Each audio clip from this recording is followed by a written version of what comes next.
Today we have Lance Taylor, the one and only. And Mr. Marlon Bond, Director for Dimension Properties. All right. Okay, so what we have here today then, lads. You sat in them beautifully finished, furnished, finally completed, ready to list property under the banner of 4D. Yeah. That's it. And About to make it. I'm telling About you. to make it loud. About to make some noise. I'm telling you. So yeah, this is the first property we've got in Burson. It's a service accommodation, 2-bed that we're basically looking to extend to about 6 people that can stay. Fell on our laps and whatever, so I think it's just about chopping up how we got here, what this actually consists of, what we're doing, how we're all here together, because obviously you've got 2 different business brands in here, but the friend connection goes way deeper than the brand, and then the rest is history, really, isn't it? So talk us through the journey then. Why? Where do you want to start? Well, Start from the top. start from Yeah. where we first started. How the idea came about. Right. Well, the early days is the island in Ellie Dot. Yeah. But no, I think our stories in mine and Marlon's goes way back, 15 plus years from school, ramping around as little knuckleheads in and around Leicester and whatever. And then I think over time we've soon realised that there's a lot in common. Like we've gone through the whole journey. So when people talk about 10,000 hours before it becomes a profession, we've done the 10,000 hours before it became a business. Back twice, You know 3 what I'm times, saying? yeah. Around the world, and them girl. So from our perspective, literally school, after school, whatever, we was all friends and whatnot. And I think we've always had a lot in common in terms of like personalities. Like when it comes to group scenarios and whatever, we've always been like front and central, not necessarily say the main people, but just orchestrating things and getting things to where they need to be and whatever. So Same wave. yeah, like Same level. Same kind of headspace. exactly. And I feel like we was tight. Obviously, Marlon will go into his story, but went into the army, so that created a bit of a gap. But we still see each other here and What there. year was this? Would have been 2007, 2008. I was 16 when I joined. So, like I said, I was the youngest out of my friendship group, which is in these guys. So most of these guys were 1 year or 2 older than me. Yeah. So that age when things start changing and you hit puberty and all whatnot, they've come into it, but I'm hitting it early because I'm already, you know what I mean? I'm confused younger. though. He's here early, but he's here fast and sharp, yeah? We're looking at him going, woi! Okay, alright, I see what's happening. Yeah, so I've hit it early, but usual council estate story, so I mean, nobody's no good, really. That's how olders see to the youngers. Your friends are no good. His mum would have said the same, my mum would have said the same, your mum would have said the same, you know. Parents looking down, when you're in a big group of friends doing the normal stuff, it's not a good look. So things started happening, bad things started happening, nothing crazy, but it was just leading down the wrong way, towards, do you know what I mean? So joined the army at 16, nice and early, got away, I was gone for 8 years, done all kinds of things along the way, but I always shuttled backwards and forwards. Do you know what I mean? To Leicester, back home, that's where we're from Leicester. Backwards and forwards over the years. But like he says, we was in a big group from, I was like 11, 12, he was like 13, 14. Up until the age of when these guys were 18 and I'm 16. So it was always coming and going, but me and Lance, we always had that little something. Like there was a big group of us, you're talking 15, 20. But me and him always had that little something, even though like he used to beat me up and whatnot. You know, listen. No, it's big guys. As a bullet. Yo, put your hands up, bro. He always had them big hands, you know. He had his section governed. Man was just nervous that he was coming to take man's section, that's what it was. So wait, so what was it like in the army? It was good, man. It just, you know what it was? It was like, it was a dad that I never had. Do you know what I mean? All the stuff that your dad or the male figure in your life, different now because everyone's equal, so they say. But back then, like there's a man's role to a son. Do you know what I mean?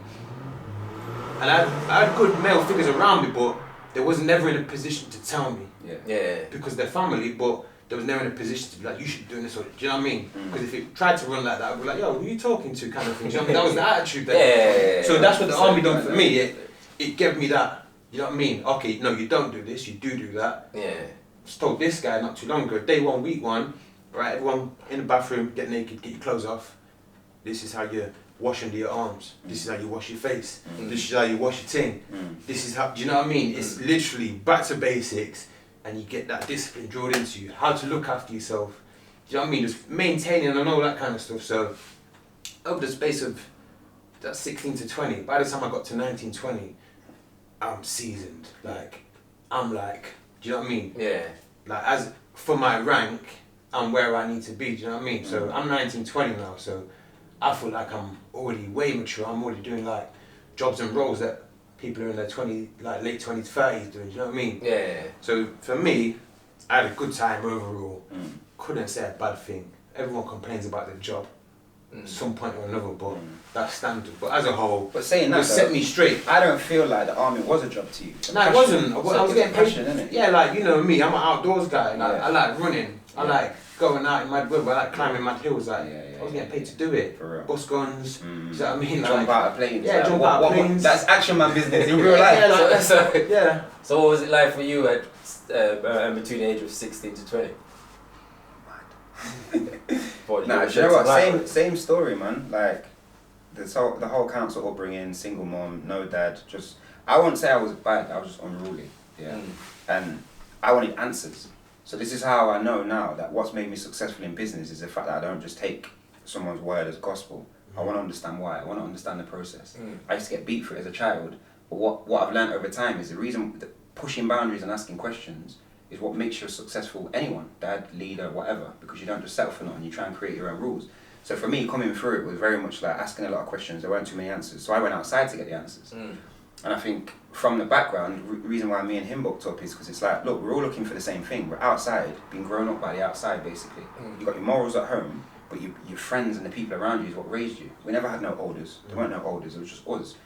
So I think my thing was, finished school, obviously went to an all boys school, so you can imagine it's just mad testosterone.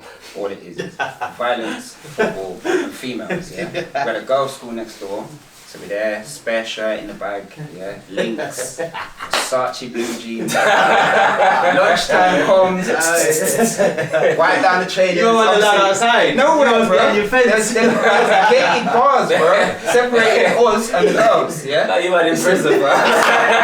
Lunchtime comes, yeah, we're like, yo, girls, run into the bars and just on some mad stuff. So I think for me, going through that school era, it made me like very testosterone fueled. And I'm already a boy looking for answers because my dad's not around, standard story, yeah? So I was on the whole, I don't want to go college. I don't want no more education, I want money, yeah? Because I'm seeing how my mum's living, she's busting her ass, charity shop clothes and whatever to put me in the best gear. But I'm like, nah, this ain't it, yeah? So my thing was, because I don't want to go and do sports science at college like everyone else at the all boys school did, I'm saying I want to go straight into work. So I've left at 16 now, got my GCSEs, again, just about got kicked out of school and whatever, so they would come to an agreement where they said, look, you can come and do your GCSEs, but he's not allowed back on the premises after that. It's just some nonsense, yeah? So I scraped my GCSEs and my mum was adamant. She was like, listen, I just don't want you on the street doing madness. Come with me to my workplace, I'll get you a basic office junior job, which is just filing, post, just being in an office environment, doing the lowest of the low, but it will get you in the sphere of this kind of world, suit and tie kind of thing. Yeah. And then you can go from there and figure out what you're doing, because you're not living in my household, not bringing no money in and just up to you struggliness all day. So for me, 16, I did that when I worked at my mum's place. And I realised pretty quickly, I was like, this is me. Like, these are all slick. Yeah, they're all in the meetings. They've all got their little notebooks and notepads. They've got the nice shoes. Yeah. These times I had hair, I'm like, I look better than half of these, like, yeah. But I had all this arrogance that I didn't, at the time I didn't realise it wasn't arrogance, it was just a drive for more. Yeah. You know where I'm coming from? My whole thing was, look, I can do what these are doing and then some, but no one was giving me the time of day because I didn't have the official qualifications or the experience in that kind of space. So I've gone from 16, 17 doing that and whatever, coming towards 18 now, I'm running outside like a madman, ended up getting someone pregnant, and then obviously I knew that I was having a baby at this point, and I was playing football at the time, yeah? What age was that? 18. 18. So my whole thing there was like, alright, cool, I'm playing football, but you're getting paid change, it's nothing crazy. And I just got into another job doing the same role called SGP, which was a property business, yeah? Yeah. So, very long story short, their whole thing was retail high street, big commercial buildings. They've got like big government buildings and whatever. Anything to do with managing their property used to come through this one business. Yeah. So they'd call a help desk if something went wrong. We'd then send out people to go and do the fixings and whatever. Bill the customer once. In a short nutshell, that's what the company did, but lots of different departments. So I kind of grew through this company, which was like, it was run like I always say it was run like an Italian mafia, yeah. It had the managing director, a guy called Kevin Elliott, solid guy, but he was just, he was like the white version of what I saw all my friends like. Little bit rule breaking, yeah, but he had this business and he didn't do it in a corporate way, like he proper cared for people, yeah. So I've kind of like what this guy said about needing a dad and a mentor and that lot. That was my dad. That work was my dad.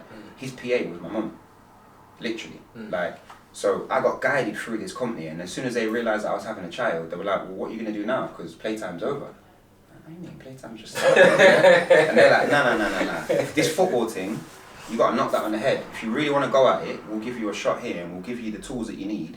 But it's on you from this point in." So I'm 18 now. Again, I'm arrogant, as you can believe. But I'm like, all right, cool, I'll give it a go. So fast forward, I've come back into this business and I've said, look, I'm going to go to uni. I see how you lot operate, yeah? Basically, I'm going to go and get a business degree and then I can start my business career properly because I'm sick and tired of doing this filing and stapling things and I was kicking myself out in the proper garms, you know? You know me, all the gear, no idea, yeah? But I just weren't getting the passway because I didn't have the boxes to say I've got a degree and all that nonsense that I don't believe in anyway. So I've come to the managing director and I've said, listen, thinking about leaving, got my daughter, I'm going to go to uni, boom. And he was like, okay, so how much is your course? I said, $9,000. And these are the times it was $3,000 a year, yeah? So I'll tell you what we do. We'll sponsor your degree because I want you to continue working, but I want you to work directly for me. So I'll shadow you, yeah? So basically you can come around with me, you can learn a little bit more about business at a high level and you can take from it what you want. Was this in Leicester? This is, the business is in Leicester, but this is UK wide, yeah? Oh. So he said, take from it what you will. So boom, I took on board what he said and they basically said if you leave, the only payback is if you leave within 2 years, depending on how it worked pro-rated, you have to pay us back. So if you're here for a year, you pay us back 50%. If you stay for the 2 years, you get it for free. So I'm sat there thinking, just having a youth, yeah? I think at the time I was on about 15 grand or whatever. These are going to pay for this $9,000 course. And what they said to me is, you're not going to go uni full time, you're going to go uni at night school. I was like, what? I'm having a youth, I'm here working these hours anyway, now you want me to go uni at night? Where does it say idiot across my forehead? What age is this? 18 still. Oh, it's still 18. So he's saying to me, no. He's saying the world's a gritty place, yeah? He said, you look at it this way, if you work all the hours in hours with me and I take you on this mentor program, yeah? You're going to get all that value, you're going to get paid in hours, and then I started doing some out of hours work, and then you're going to go and do your degree afterwards and get your qualifications. And what that's going to show people, as soon as you say that you went to uni at night school, they're going to show grit, determination, switched on, driven, all the things that people look for, like wolf mentality, yeah? So fast forward that part of the story, started doing my degree and whatever. I chopped it up over 5 years because I had to do a 2-year HNC, 1-year HND, and then a 2-year top up to a BA, which I ended up getting the first and qualifying. But throughout that whole process, what was good about it is I got to do all of my uni work case studies on a live environment. So because it's about business, I wrote my dissertation on organisational culture and behaviours of people in business, how they're good, bad and indifferent. I'm looking at one director, I'm looking at another director. One of them is how I want to be, Mont Blanc pen, mad whips, yeah, skiing, big yard. The other guy, his people didn't respect him because he was like he was like a colonel. The other guy, soft, nice guy, his team loved him, but he wasn't bossy like that, yeah? So I got to take all that learning in hours from a managing director that I ended up doing all sorts of jobs for, yeah? Chauffeuring, yeah? Again, the man said to me about chauffeuring, because I said to him, how do I earn some more money? I'm doing this thing at night, I've got all these case points in the daytime, but I need to earn more money. And he's like, okay, I'll give you like grand step-ups for all these different things, but I'm not giving it you. I'm going to make you work for it, because it's going to keep you hungry. Because I can see what you've got in you, you've got that fire in your belly. If I give it you, you're gonna mash yourself up. So all these things is just free game, yeah? So he's like, oh, I tell you what, I need a chauffeur. I was like, what do you mean you need a chauffeur? So I need a chauffeur. He's like, oh, I'm about to sell this business from a little private company doing some madness. They used to have like strippers come in for the directors. It was mad, yeah? Enough things like that. But he's like, I'm about to sell this into a corporate now, so it's gonna become more structured. I need a driver. said, oh, Michael, look, yellow pages, boss. Nah, that's you, bro. I said, I ain't wearing no hat and no gloves. Say the man, nah. He want me to be a chauffeur. And I'm saying, look, I ain't doing the traditional chauffeur thing. But he said, start viewing things from the other side. Like, you're thinking glass half empty. Think about it half full. He said, if you're chauffeuring me, I'm around CEOs, I'm around big events, I'm in big swanky places, I'm in big industry changing scenarios. You're there with me as my wingman. How old was he? These times, it would have been late 40s. Late 40s. But he same background.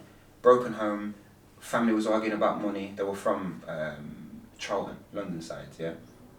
He became fixated on money because he said one thing my people are not going to worry about is money because of what I grew up in. So I latched onto that because I'm like standard guy.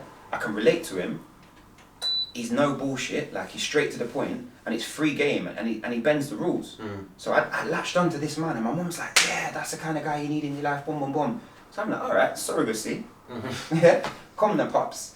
So I started doing this chauffeuring for my man, and it would literally be throughout the day when we're working, he'd be like, oh, we're going this place, we're going to Liverpool, we're going to Scotland, we're going boom, boom, boom, all over the country, whatever.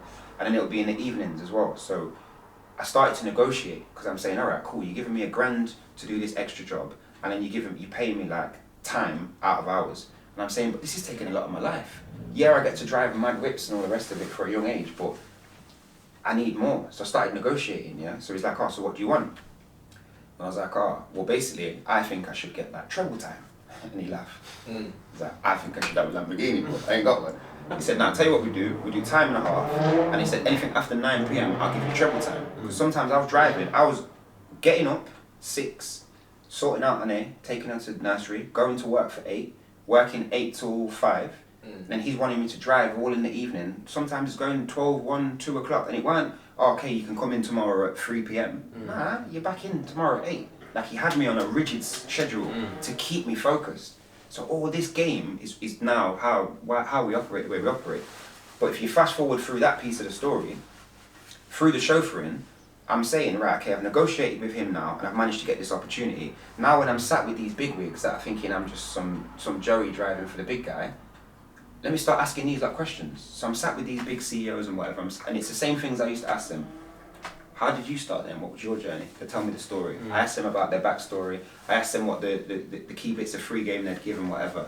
And I started to learn, this thing's not difficult. Business is not difficult. It's about relationships. It's about trust, yeah? And it's about having a vision, but being able to pivot at any moment. Because no upwards trend just goes up in a straight line. It goes up and down in a straight line. So I've gone through that whole journey now. That took me to, I was 24 when I graduated. But within those periods, each time I got another step up with my degree, because I did a HNC, a HND, and then a full BA top-up. Once I did the HNC, I got a better job. Once I did the HND, I got a better job. By that point, I started doing sales roles, because I had the people skills and I had the charisma. So then I'm starting to be working full-time in a sales environment where I could have gone down a certain trajectory, got to like a bid manager and then a senior bid manager.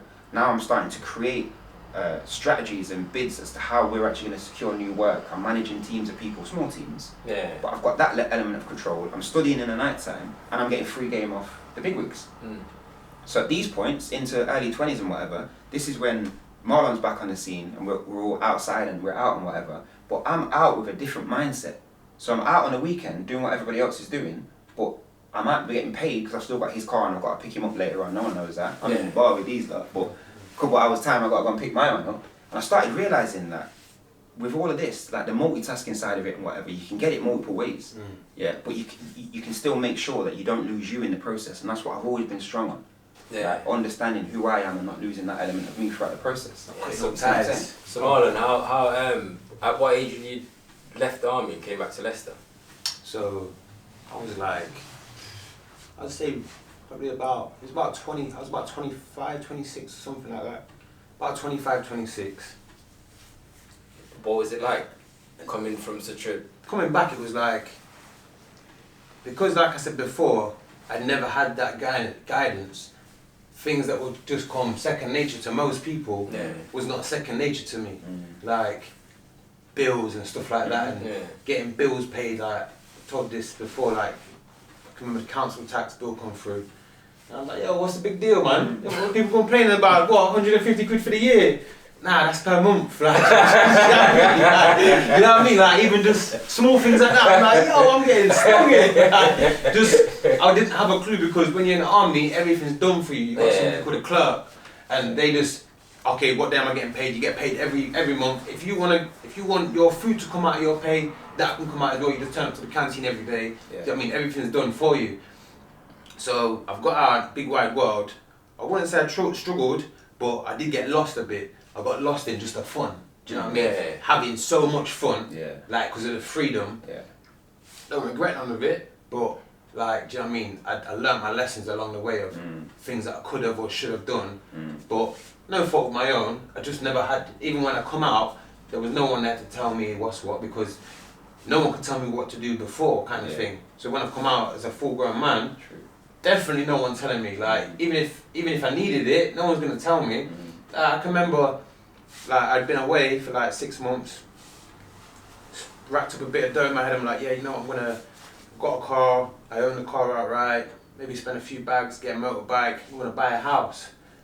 Some point in that time I was away, nah, you know what, I'm gonna buy a Zimmer. Bought a bim of cash, do you know what I mean? Bought a bim of cash, but no one was there like, nah, I don't think you should do that, bro.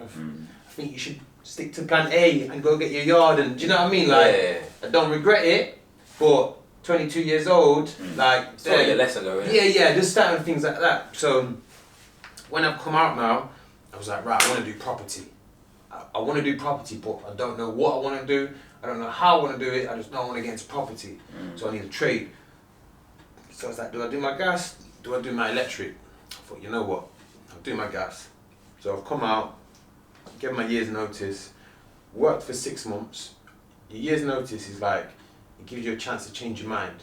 This is in the army. This is in the army. So if you leave, you give 12 months notice, you work for 6 months, and then you get a 6 months resettlement. And that resettlement phase is like, you can go and do your courses on what you want to do from you into business, you want to get a trade. They'll still be paying you, but you're wearing these courses. So then I've done the gas, got out of the army, back home, done the gas, done a crash course, quick time, blasted it out over a few months, bang, straight into the deep end, grafting, not having a clue, like, do you know what I mean, like, working, but no mentor, no guidance. It was stressful, but I'm ready for the weekend. Do you know what I mean? Weekend's here. Real. So what? It's Tuesday. Who cares if I'm having a bad day? Friday, yo, we're outside. Do you know what I mean? So I was just like, that's how I was living. So back to the army. Yeah. Were you based in the UK or you went to war? So basically you have a base where you're fixed, like where your regiment or your battalion is, like you will have a set base, and then from that base, that's like your HQ. You always come back to there, no matter what.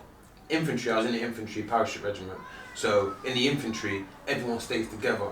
You move as a unit, but you get put on deployments. So it might be, okay, you're going here for 3 months, or you're going here for 4 months, or you're going away for 3 weeks, and you'll go out in your little companies, say little, like probably about 100 strong. Like if you're moving as a company, you go out wherever you're going, and then you come back to your HQ then. Do you know what I mean? So you go up, you always come back, and we was based in South Wales, and I used to go away all the time. Do you know what I mean? Like, where did you used to go?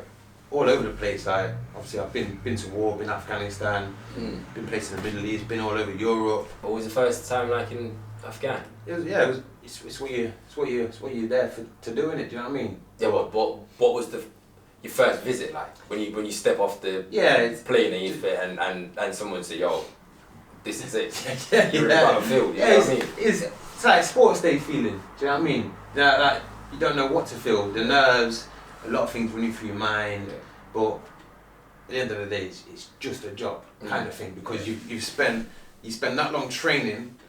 It's not then, like, don't get me wrong, it's not like it's nothing, because it is something. Yeah, it just feels like normal when you go. You need to remember, like, when you go places like Afghanistan and stuff, you're there for 6 months, 7 months.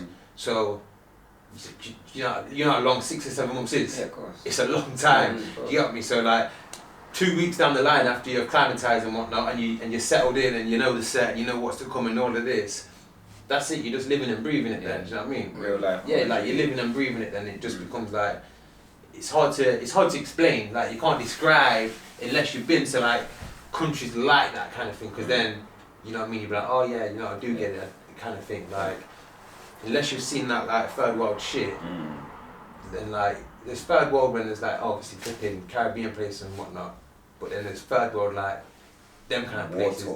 It's different. Do you know